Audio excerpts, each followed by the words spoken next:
आता 40शीतले चोर आता ह्याच्यातच दिसते 40शीतले सगळे ते कलाकार असणार आहेत किंवा ते लोक असणार आहेत. सो हे कुठेतरी आपण पुढच्या आपल्या करिअरमध्ये आपण स्वतःला 40शीतले म्हणून प्रमोट करतोय, समोर येतोय लोकांच्या किंवा इंडस्ट्रीच्या. सो हे थोडंसं धोक्याचं वगैरे असं कधी मनात येतं? अजिबातच नाही. मला असं वाटतं की ते वय लपण वगैरे हा मस्करीचा भाग आहे, हा विनोदाचा भाग आहे.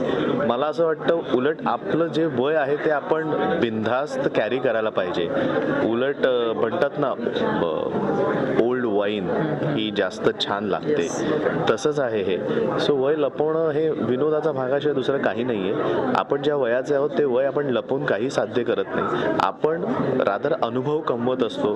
आणि मला असं वाटतं की तुम्ही जितके छान अनुभव घेता आयुष्यातच तितके तुम्ही छान आयुष्यात जगायला लागतं आणि तुमच्या चेहऱ्यावरती त्याचं तेज जास्त यायला लागतं. सो मला असं वाटतं की आपण जितके सुरुवातीला बघा ना, आपल्याकडे अगदी 15-20 ह्या वयाचे असतो तेव्हा आपल्याकडे फक्त मजा करणं एवढंच असतं, जबाबदारी काही नसते. 20-30 नंतर आपण करिअर, त्याचं प्रेशर, मग काय करायचं काय नाही हे असतात, पण तरी मजा करत असतो. 30शी नंतर जबाबदाऱ्या येतात, अनेक फॅमिली आणि ह्या गोष्टी वाढायला लागतात, मग त्याच्यासाठी धावपळ चालू होते, मग ते विचार चालू होतात.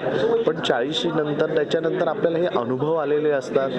आपल्याला अनेक गोष्टी आपण अनुभवलेल्या असल्यामुळे त्यामुळे आपल्यात चांगले वाईट बदल झालेले असतात. आणि मला असं वाटतं की त्यामुळे आपण जास्त छान आयुष्य जगायला लागतो.